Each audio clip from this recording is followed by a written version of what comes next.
never talk too early. Oh, Indaba, talking my business, Isintu, nazo zonke indaba zabasha. This is Indaba Yesintu ngolwesithathu kusukela ngo7 kuya ku8 ebusuku. Hey yo, what's up king? Y2K nama 2000. Le Indaba Yesintu siyenzele wena. We have now a discussion velayo sasine open line kwavela imibuzo ekhona and omnyenje sisiwaye kade fonile ekhala ngendaba yokuthi kugcina sekungaziwa umehluko phakathi kwesiko nomkhuba, and then I made a promise ukuthi we will dedicate a show la sizokhuluma khona ngezinto ezenziwayo nezingenziwa uma ekhaya kuvele isifo. Iyona ke topic yethu sizobe sikhuluma njengamanje. Ngiyamukela ke my guest utela Thulebona Mnyati as well as Queen uMadlamini Mncwango, ama cultural expert sobe sinawo kwi show. Angiqala ke kuwena Mnyati, siyabingelela kakasini.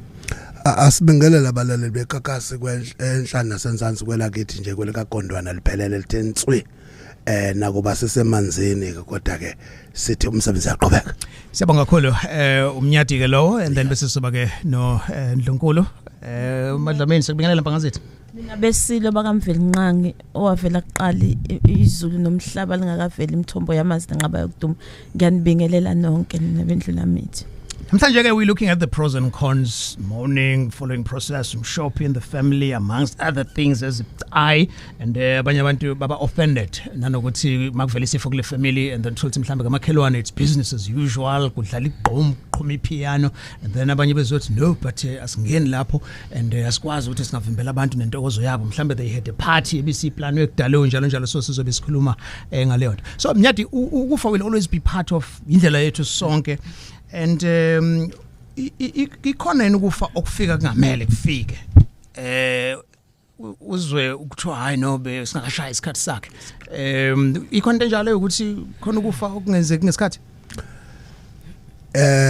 Mthiyana nabalaleli bekakasa, kubalekile ukuthi sicacise lokho. Ukufa kunemkhakha yakhona. Khona ukuthola ukuthi khona umuntu oshona from day 1 efikile emhlabeni sebelethwa unina. Lo muntu akushiya ukuthi ushonile, ufile ngoba kufe uhambe isimo nendlela abantu ade bejabula ngayo esakhulela unina engakakufezi ekade kufanele kwenze, bebe nama goals nezifiso ngaye. Oh, so igama elisetshenziswayo ukufa lizokala blasinda kodwa abaningi makuthiwa nje kufiwa ongakaze uma ungena umZulu lizokusinda, kodwa uma umZulu ngqo ukufa. Bese bakhona futhi igama elithi ukufa lisebenze kumuntu oshone ngengozi.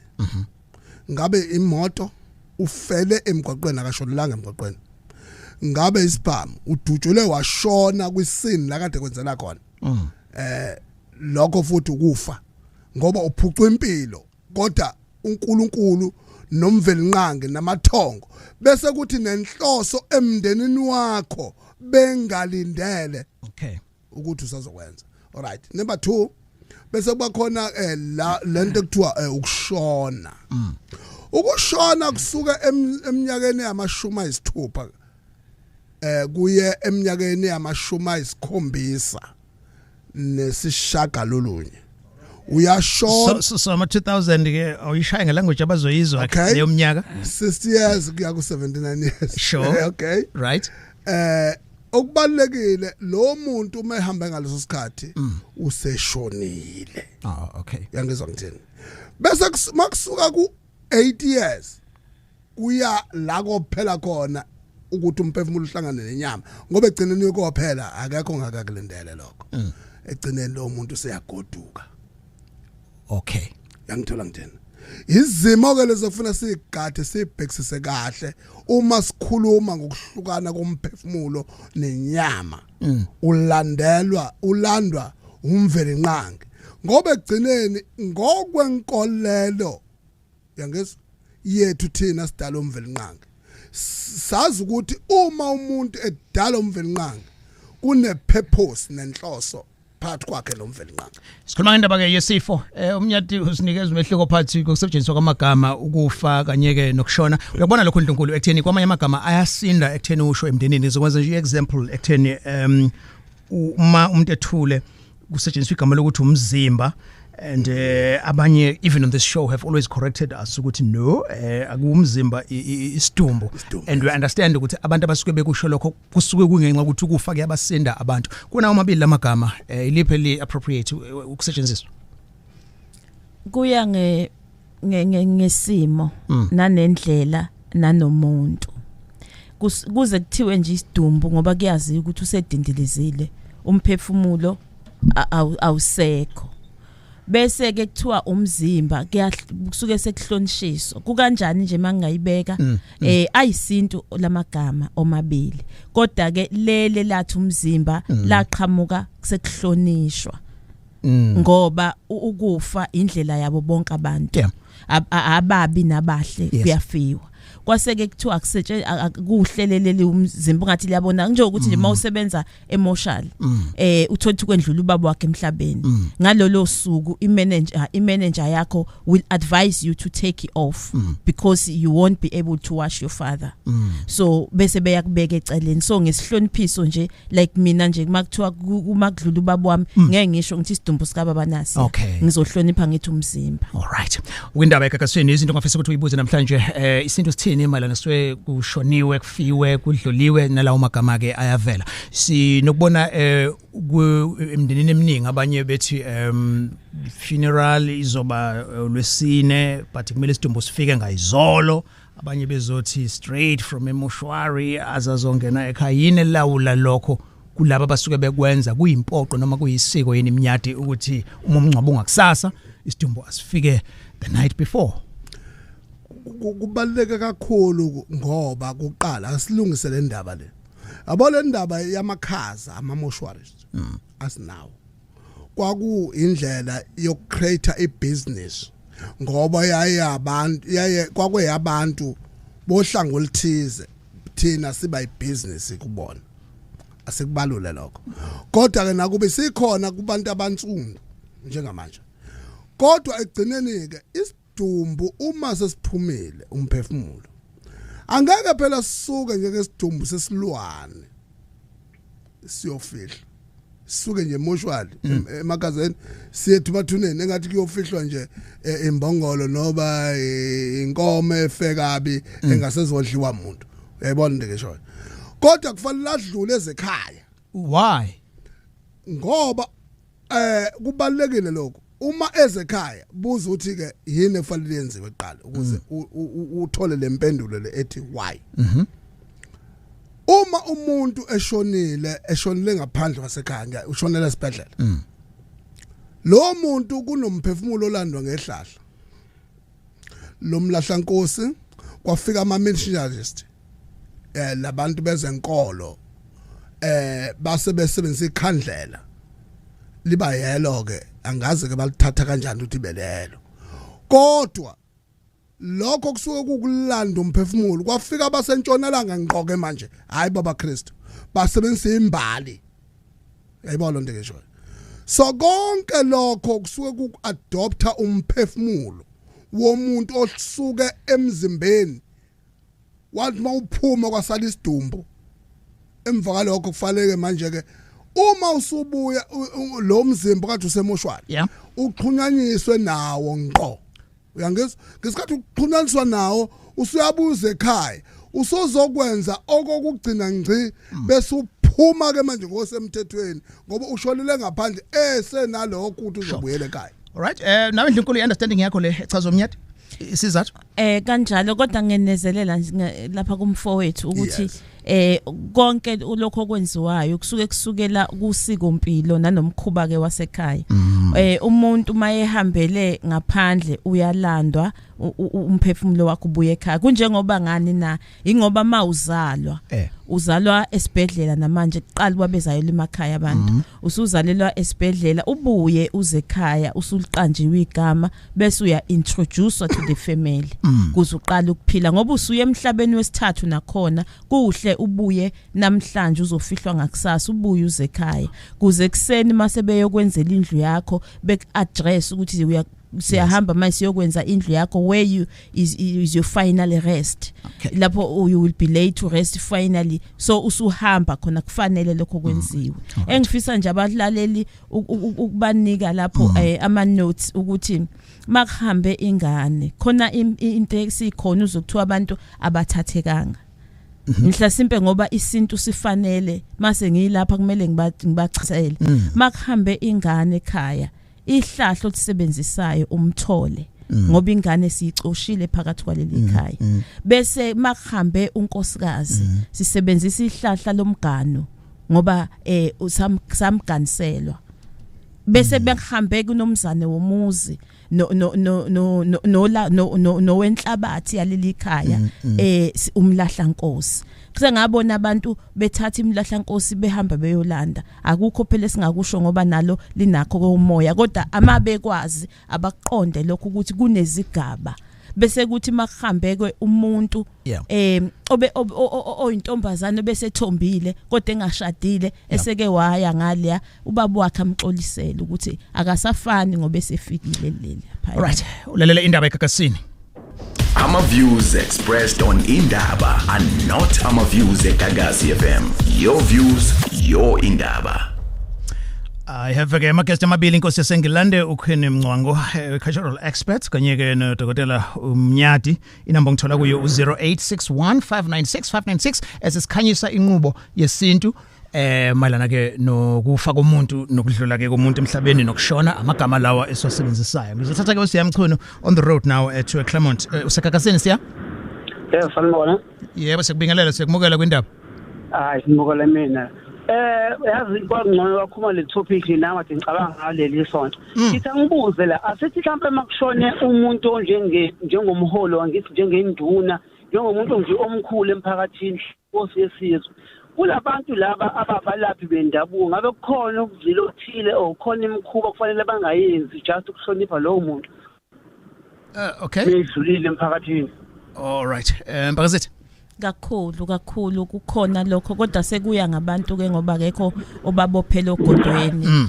kufana nalokho okushilo sohlaza songena nje wathi abanye kwamakhelwane kuyafihlwa uqumuzi eredo sekuya ngawo umthetho kwakwenziwa lokho ukuthi laba bendabuko mabazi ukuthi khona ohambile akaphumule mhlasimpe makuyinkosi yesizwe kakhulukazi kuumuntu wasekhaya qha ke ebukhanseleni lokho imgijimo leyo engalinda mangabe kuthi uyazana naye uhlobene naye ebuholini kodwa ebuholini obuthinta umdabu ngoba lento ayenzayo isukela ebumdabuni kufanele makahloniphe lokho uyaphendula kamacingwane no ngiyaphendula kakhulu ngoba mina ngizokhuluma ngami personal yes kukhona okwadlule wayemkhulu especially okungathi nje esizweni sakwaNatali but mina ngayibona engazuthi banesibonakala sengathi ngiyashihlela umncwabo wakhe ukuthi fanele ube kanjani eyangijita lento ukuthi awu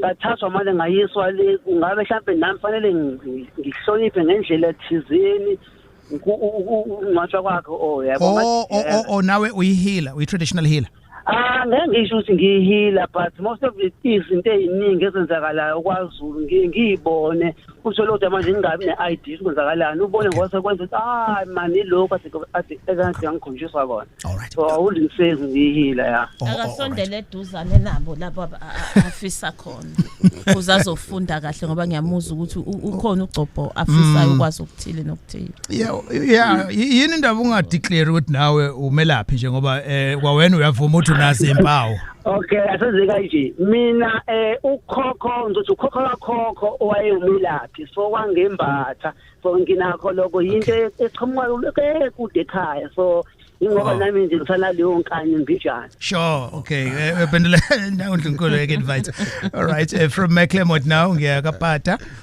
kuzinhle Mkhiza welcome to Kakasi Zinhle yebo njani sikhona kapata ise Marispect Yes. Yeah. Oh, okay. Usekakasini ke manje. Right, my guest amabili la ngino Queen uMadlamini Mncwango expert yesintu bese ngizoba ke ne traditionalist uthule bona Mnyadi udokotela. Yes, sure sikulalela ezinhle.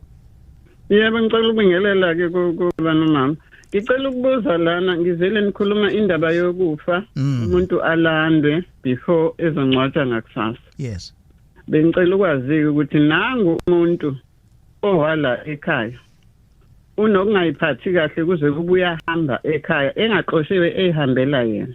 Uma esehambile useyaleza kwabanye engasaphile kwabaseduze kakhe uthi nize ningangisi ekhaya noma sengifile.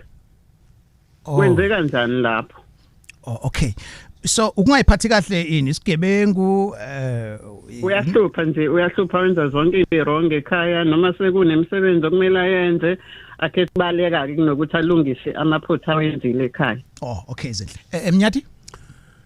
Ya, ukhuluma ngesimo esilikhuni kakhulu.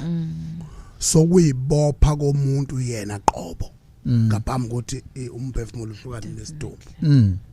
Uyangizwa? Kodwa ke egcineni abakwazi ukwalandela amagama akhe. Yeah. Ngoba ingakho kunegaba ezithize zokubuyisela umuzwa womoya wethongo ecekeni. Kuneyinhlambuluko. Yeah. Kunezinto ekufanele zenziwe zokuxoliselwa komuntu osuke ekhuluma amagama athinta ithongo. Yena ebengazi ukuthi mawakhipha ngomlomo azolithinta ithongo. Bese ke kuyikhona ke enikwa ke indawo. Kodwa usuke sebathwesile umthwalo abasele ngemumva ngenxa amagama akhe. Kodwa bona bangamdedeli bangakwenzi lokho kufanele bakwenze ngoba belandela amagama akhe. Okay, ngoba kushuthi manje ubuya mhlambe ngephupho kanje kwabanye abantu befamily. Udadewethu uthi ngaphambi kokuthi adlule emhlabeni. Uthe mangidlula nje ngisayi kwaMnyadi enhlobo. Okay, so ukusho lokho wena izinto esaphila.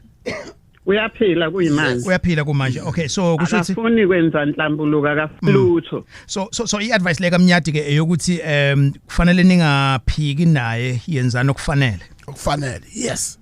Ukuze bona laba basele ngemumva emva kokudlula kwakhe bangasali nengcapha yokuthi babe necala ethongweni.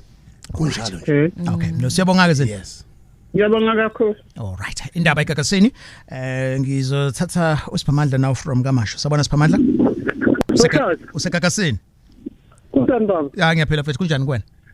Siyaphila ngicela ukubingelela nobaba lapha estudio. Yes bavuma. Khona nomama kodwa. Kunento noma ngiyambingelela kunento engicela ukuyibuza la sohlala yabo. Ngokusebenza mina vele ngingcwabi yabo. So kunezinto ezenziwa abantu engifisa ukuthi baba babacacisele nje abantu ukuthi usiko noma umkhuba yini. Yabo into yokuqala uma ngabe lethi umuntu ushonile ekhaya usiyathathwa useyiswe emakhazeni sikhona isingo sokuthi ukhulunywe naye ngomlahlankosi ukuthi emakhazeni noma bamiyeke lapho ngoba vele umoya wakhe lesosikhathi sikholela thina abantu ukuthi usukulapho. Okay, idlule lokho. Okwesibili lento yenziwayo yokusika amacansi kusikiwe ukuthi leyo nto isawusiko noma umkhuba yini yabo. Okay. Kuphinde kube ilokho kokuhambisa ingane amengane enqayikayizelwe uyahambisa phezu kwebhokisi yabo uyirol kuwusiko nje ukuthi zingakhali intonto. Ukubuza nje lapho okunye no wait mfethu kuzobe umbuzo wesifolo asigcine kule mthathu. Khona into ayishoyo mfethu uthi ingane mayisencane ukuze ingakhali iroliswe ebhokisini kanjani? Yesibona abantu uthola ukuthi abayingane ezincane haya. Uma umzimba usungenile ngaphakathi ekhaya uthola ukuthi lethu ingane ezincane ishayisa ulayini futhi bazoyirolisa phezu kwebhokisi yabo noma bayisindise phezu kwebhokisi yabo leyo phezu kwalo muntu oshonile bathi usike lenza ukuthi ingane lingakhali bla bla bla yabo. So ngifisa nje bacacisele lapho ukuze whoever ulalele azi ukuthi lento usiko noma umkhuba. Okay, yeah. Bimthatha imibuzo yakho bekuyileyo ngiyakubona nalo kusiwa kwecansi. Sengikhohliwe lo qala ukuthi ubuthini? ufike wakhuluma ngendaba yokudatshulwa kwecansi and then wazokhuluma ngendaba umuntu mayihambele ekhaya emayihambele ekhaya sikhona nesidingo sure alright okay so ndlunkulu uzothatha ke lo and then umnyata thatha lo wecansi and then bese ke usuphinda thatha lo kuroliswa kweingane eboxini cha mina ngathi asikho isidingo kodwa bese kuya ngekhaya mayihambele ekhaya lokhuluma uyamtshena ukuthi umzimba wakho sesiyawuthatha ke manje sesiyogcina lapha esenzela ukuthi siubeke khona kuze senza amalungiselelo okukufihla ngelanga esizoliqopha bese behamba naye kihlahla alikho asikho isidingo kodwa ngokungazi kwabantu bayahamba nalo baphinde bebuye futhi nalo nalapho futhi inkinga isekho kodwa mayehambele ekhaya asikho isidingo salokho ngoba uyatshelwa nje ukuthi umzimba wakho usuthatha ususuwe endaweni ethile uphinde ubuyiswe futhi alright no siyabonga and then the second question ke leyo ukuthi makushona umuntu icansi lidatshulelwane noma umfethu naye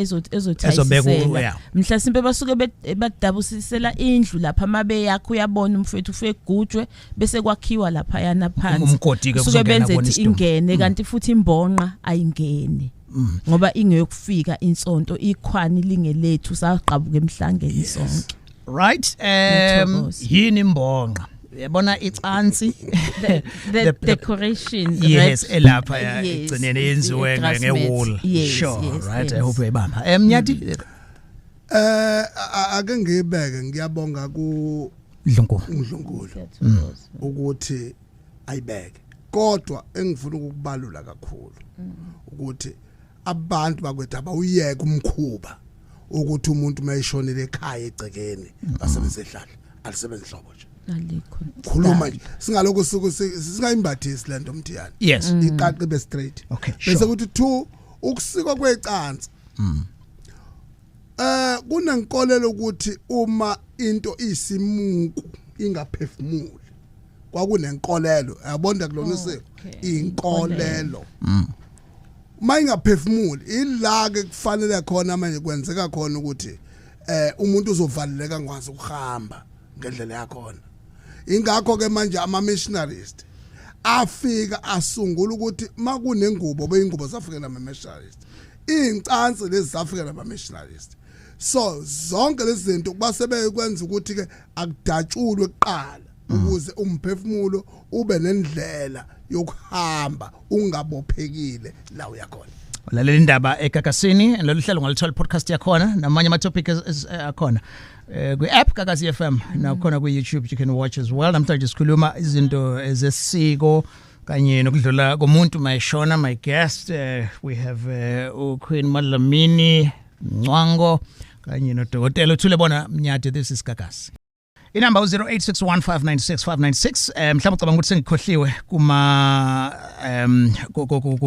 ku page Facebook Indaba with Alex nakhona ku X ungangithola khona Indaba with Alex ngizofunda ke nama comments sikhuluma ke indaba yokudlula komuntu emhlabeni izinto ezenziwayo nezinto ezingenziwa ukuhlukanisa imikhuba usiko yisiko nezinto eziba inkolelo I would like to hear your views noma questions or your understanding as well we have insizwe ifana no Siyahla Joya we have Wakainsani we have Omahlikihla nababa ama experts in their own right ithi ngibambe nangu uMalinda MG yakho Malinda useGagasini siyakubingelela Mr Alex uyaphila yaphela bhuti njani wena ngiyaphila ngicela ukubingelela naku ihambe lakho nazo lapha eStota yes bayavuma mfethu bakulalela cha ngizocela ukuba nembuzo emibili nje emkhulu ngicela ukubuza khehle ukuthi ma guest lapho esikhathini esiphambilini beke ukuthi makhambe umuntu nje ekhaya bese ethathwa evele fihle kodwa manje sekunokuthi ke kuthiwe mhlawumbe emakhamba umuntu kuyekuthiwe kusafanele evaye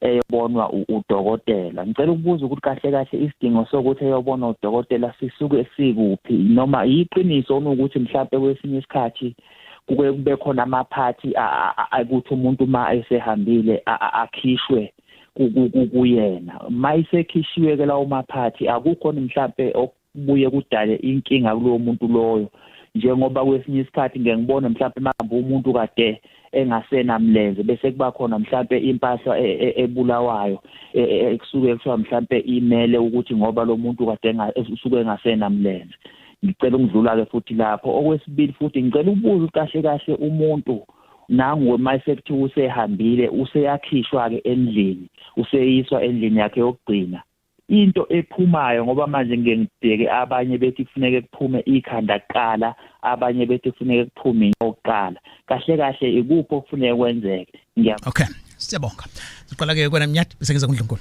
okay ake ngikhuluma kanje ekhanda nenyawo ngoba into ehlupha abantu siyayibuka futhi masihambele imncwabo yes uyabona umuntu uma ephuma ekhaya eya emathuneni esiyakodlala naye elibeni lakhe ikhanda lisala ngemva bese uthi inyawo iphume ngaphambili akaphumi ngekhanda ngoba uma ehamba njalo uzothi la ifika khona la izothunwa khona mayevuka kufuna avuke ubuso bakhe ngokwenkolelo angisho ukuthi ngokwenkolelo ukuthi avuka abheke ngasekhaya yangezwa okay ingakho inyawo ufuna iphume eqala ikhanda lisale ngemuva kubaleke kakhulu bese kuthi uNdlunkulu angilekelele kulombuzo oqala okay ngikhola ukuthi yaphenduka Malinda yes sacela ungiphindele umbuzo wokuqala uchaze kahle umfethu umyadi lapha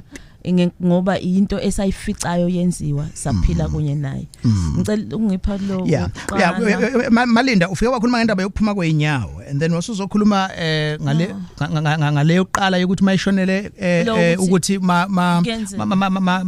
isidumbu bese ke kuthiwa udokotela usazombheka yini esuke ibhekwa lapho sengiyakukhumbula sempe kuya ngokuthi mayehambe ngengozi kuthi useyobhekwa kodwa engam-advise ngakho umfethu mangibona umbuzo wakho ugxile kuphi mawungazi usuku ungenasi isono kepha ke abanikazi balowo mzimba kubalekile ukuthi let them check umuntu wabo properly abacheke ngizolisebenzisa negama lesidumbu isidumbu sabo nje abasicheke njengoba ukuthi besi kanjani bembheke yonke indawo if bona bengatshenwa ngalutho ukuthi udokotela uzokwenza inani sebengaqala lapho ke bese ke beyabuza ke bese beyamxolisela ke nanokuthi uhambe kanje maye ngabe benesici esithile aye ngaphumanga nasesiswini sikanina maye sehamba futhi bayenza ngokosiko labo abanye bayahlaba okuthile abanye benze nje ngamanzi nangomlomo ukuthi siyavala abanye befake namashumi kuya ngokunotha komndeni ukuthi nakho wawuhambe nakho umlenza usenawo ngenxa yengozi ethile konke lokho angabuye kuhambe kuthathu yokulahla lapho andubufikenele kwabakini kwenziwa eseshonile bese ke mangabe esola ngoba ngiyambona ukuthi nokusola ukuthi kuyenzeka ukuthi kube khona amaphathi abuyiswe ekhaya engasebaphelele noma ngingakwazi nami kodwa yena akambheke mayembheka akunacala ukuthi ena umzimba uphinde ubuye ekhaya ubuye lesibhedlela makusa investigate akunali icala lokuthi bese beqoqile kwaku kanjalo ngoba isibhedlela so singakaze sikutshela ukuthi hawu nayi into esiyenzile right sure no siyabonga leyo ncazelo ngiyacabanga ukuthi iyacaca Mnyati right ukubeka nje 30 seconds uma ukuhlinzwa komuntu noba ukwenza kwe-postmortem yomuntu yes kuyisivumelwano phakathi komndeni oshonelwe namakhaza nodokotela kahulumeni ukubalekela lokho uma sekwenzekile ababuye ke phela manje ngoba basuke bengazi kupho okuthathekile kwangabe kusabuya kuzofihlwa nesidumbu bese beyadoniza ethongweni ukuze ithongo lingamthatha ukuthi ufika umzimba wakhe ungasaphelele kunjalo nje lazi igama lokudoniza chaza uthini lo gama no ukushweleza ethongweni baxolisa abancenga ithongo ukuthi libemukele as if umuntu ophelele nakuba inhliziyo ingasekho kodwa lokuthi izicuyo ziyathathwa abakwethu mhlamba abanye badenziwa amaphilisi zenzo ipropaganda lo bakwethu into engekho sure lalela Indaba eGagasini and hlelo ke liba khona njalo ngolesithathu from 7 to 8 and topic yethu namhlanje Isintu kanye ke nokufa kwenziwa njani and yini engenziwa futhi inamba ke u0861596596 on Facebook page Indaba with Alex and then I have my guest uQueen uMadlamini Mncwango kanye nodokotela uthulebona Mnyati 0861596596 right and then usipha on Facebook ubuza la ukuthi umuntu eshone ngengozi yesibhamu but waqale waboshwa ngozankonsi ugezwe kanjani ke lo muntu before angcwatshwe Mnyati akushuthi lo muntu ufike waboshwa wadutshulwa wathi ngakashoni waboshwa wasuyashona wathi umbuzo umuntu kanjalo yes kunesimo la sokuthi kufuna kuvalwe kuqala inxeba lesibhamu oqala lokho ngaphambi ukuthi angene ekhaya okay sivalwa ke ngesilwane esithize esikhulunywa naso esinomphefumulo ekufanele manje kusuke lokhu kuhamba komphefumulo ngenxa yesibhamu egcinele kuvala ukuthi ingalandeleki bese kuthi izinsimbi yes kunento futhi eyisilwane yokuthi siyaqaqa phela manje ngalesi silwane insipho ohamba uboshwe ngaso khona uzobuya beyithonga eliphilayo la ekhaya nasi isilwane sisala ngaphandle sekuwena ongena ekhaya ukuze uye libeni uye emathongweni ala kwamnyati ngendlela efanele kwenzekani mangabe kungenziwa kanjalo yini enzakalayo ubungozi iyalandelela mkhulu kunabantu othola ukuthi lento ekuthiwa umkhokha ngegama elilodwa umkhokha udalwa izinto njengalezo ukuthi sekuhlale njalo kwenzeka uhlala kwenzeka ngoba lo muntu ufuna ibandla lakhe ngoba akususwanga lokhu ongadingeki emzimbeni wakhe umphefumulo ungahambi isidumbu sesala nalo copho. Okay, unombuzo khona la ku Facebook ukuthi kuyisiko noma umkhuba yini ukuthi intombazane endala engaganile uma isishonile ingcwatshwa ikhanda libheke ezantsi. Malandela? Angikwazi lokho. Ngicela ngizoqhubeka kukho ngicela ukunazezela la komfowethu umyado ukuthi okunye athethiswe maye ngabaye boshelwe into ayenzile. Hayi engene ngencaphephe athethiswe nje impela bese kuyenzeka ukuthi inhlombi izoqonda kahle lokho akusho ukuthi maye ngaganile intombazane imele ebhekiswe ezantsi anginalo ulwazi ngoba engikwaziyo ngazi ukuthi umfethu esazongilekelela ithuna lomuntu wesifazane esemendweni maye ngabe ebeseke wadlula endimeni yokuqoma nani akangagana engaganile kodwa wahambela ekhaya ububaba wakhe esehlaba imbuzi ethi ekhulume nogogo ethi ena muwasheni mphindiselise abenjalo ukuze nifike nimthume angeke ngize ngazi ukuthi kuyehlukana ngisho indlela esephuma qha. Okay. 0861596596 ngithatha umdumbotho. Welcome to Kakasi Mdu sekumukela. Mthiya ngiyabingelela. Yes sekumukela Kakasini. Sure siyaphila ngikholo uyaphila nawe. Okay ngiyaphila bhuti wami. Sure. Ngifisa nje ukubuza la umbuzo lo wodwa ukuthi ngabe ihlahla uma ngabe kufihla umuntu liyafakwa emgodini ligqitshwe o ngabe khona indlela ekwenziwa ngayo ngoba ekhathini eminingi sengengibona ukuthi liyagqitshwa lapha namuntu mase engcwatshwa ngifisa ukwazi ukuthi ngabe liyagqitshwa uma lingagqitshwa ngabe kwenzeka kanjani. Ngiyabonga ngizolalela emsakazweni. No yima mfethu Mdu uyalalela Kakasi kakhulu bhuti kodwa ke mangithola isikhathi yeah I know uyabona line lo ukuthi ngizolalela eredweni asinawo thina la eGagasini because sizibona nje ubusuku ufonile kuyenzeka uthola impendulo oyitholayo ayigculisi then ufuna i-follow up so mhlambe sikhona lesi stage leso kufanele sikususe kuso esinalo mkhuba ukuthi ngolalela eredweni but nje la eGagasi haya asinayo leyo sure yeah lalela khona la eredweni right Mdu nangumnyati umntu konke ngizoyicacisa laba kwethu ihlahla liadopta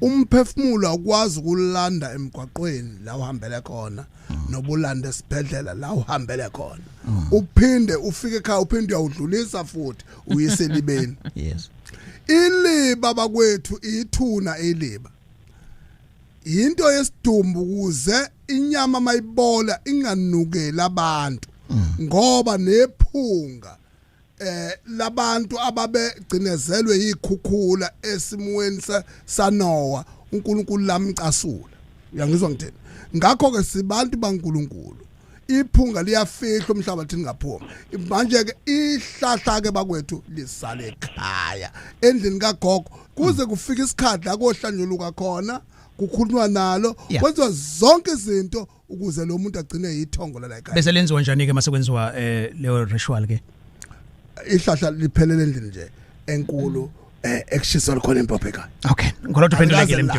Sure, 0861596596 indaba yesintu. Sikhuluma ngendaba yezinto z18 ke ukufa. Ayisema comments amaningi ku Facebook. Abanye actually babuzana nombuzo. Ekutheni le nto yenzilo emncwabeni isintu yini ukuthi mangabe kushoniwe kwifamily kuzilwa. Mhla simple usho okugqoka. Ukuthi nje makushoniwe kufanele ukuthi makuzile. Ngicabanga ukuthi na ubuza ngokugqoka impahla, ngokugqoka impahla abanye sebathi into eyafika nabezizwe kanti kwakuzilwa naseqayeni ngemizi owesifazane bese ke owesilisa kube isihlahla sesihlangu. Leso sikhashana esingaka kuumkhuba kuyusiko futhi esuke senzele ukuthi sithobe kuleso sikhashana ukuthi mangabe umuntu esehlanjululwa ngokwegaba sikwazi ukuthi sihlambuluke kahle. All right. Asiqoqe mthiyane futhi. Kunalento othola ukuthi abantu mabevisilile njengoba undlungulesho. Kubaleka kakhulu ukuthi uma usugeziwe ukuthi ibhadali sekho. Abacacela abantu lokho. Le ndaba emkhubu ukuthi ubamba uhlanya uma umuntu wesifazane noma umuntu wesilisa uhamba uqaduluka ufuna bonke abantu ozohamba umbatha nabo udlule entangekho leyo bakho. All right, ngikuqinisa mnqadi emagate sabona qiniso. Yebo baba kanjani? Siyaphila kunjani? Ngiyaphila ngicela ukubingelana nepanel. Yes, awuhlobene nje no mayor we district lapha. Hayi mina. Okay. Sure. Akubene naye. Yes. Baba ngiyabinga izinto ezithiwa engizaziyo. Eyokuqala engizaziyo ngicane. Ukuthikaneni mase nithiwa kushoniwe kanye endaweni. Omama babengayi emasimini baliphatha nje igeje. Kusuku kuzobuyiswa. Oh, okay. All right. Function yet? Uqinisile. Uma kunesigameko kakhulukazi makushone inkosi endaweni. Umhlabathi awunyakaziswa. Nasesigodini somuntu osuke seshonile. Umhlabathi awunyakaziswa ukuze kufike ikhathi lokuthi athunwe kuqala. Ngaphambi kokuthi ke bese kuyenziwa ukuthi ke kulinywe futhi kuphinde kuhlakulwe. Well ke namuhla akusalinywa sebenza ama call center sebenza kuphi call center ayina umhlabathi mthiyane. So idinga umhlaba. So makungathinta umhlaba ukusebenza kwanamhlanje kuqhubeka nje kube business as usual as long as ngabe business as usual but kube khona ukuyisithiba bese kuya nokuthi umuntu odlulile ube neqhaza elingakanani emphakathini esigodini sakubo. Sure. Ama views expressed on Indaba are not ama views eGagasi FM. Your views, your Indaba. Asiqoqeke i-conversation yethu khona ke amanye ama questions avela ku topic singeke sifike kuwo ngalelo langa masi kukhona okusalile ngaphandle sangafisa futhi ukuthi sisebenze the same platform yendaba eGagasini and then sit discuss. You can get in touch with me ngama topic nama suggestions as well ku email address indaba@gagasi995.co.za. Asithathe ke ama numbers akho Ndlunkulu siyabonga ukuthi ubekanye nathi bakuxhuma kanjani abakudingayo nolwazi lwakho. Ngifuna ukuthola kahle nazoke. Ngifisa ukukhalela umnta wami ungangezwe lakhe isilo samabandla onke ngokudlula kwaNdunankulu ngikhalele abantwana eNdlunkulu ngikhalele abantwana kwaShenge ngikhalele ibamba bukhosi ngikhalele yonke indawo lonke izwe wonke umhlaba sidangele kakhulu cha ngiyacoshakala ke lapha ku 0722 922741 kodwa ngomqhafazo nango WhatsApp esigodlweni enkanyisweni kwesakwamthetho ngithokoza kakhulu. Sibonga khona Zwengelandi khwena uMadlamini wakwa Mpangazitha. Sesikwena Dr. Emnyati utholakala kanjani? Ake ngithi nje ngoba isikhathi sesibalekile bonke abantu ba South Africa sithi sikhala kanye nabo sizile kanye nabo sonke egcineni impilo izoqhubeka but ukubumbana ikona okubalekile umlayezo. Siyabonga kakhulu. Bekudokotela ke uthule bona Mnyati lo ekade ke sinayo ohlelweni namhlanje, and then ke lo hlelo sungalithola ke mangabe uya kuindaba egagasini, and then ungalithola ke kwi-app Gagasi FM. This is Indaba Yesintu ngolwesithathu kusukela ngo7 kuya ku8 ebusuku.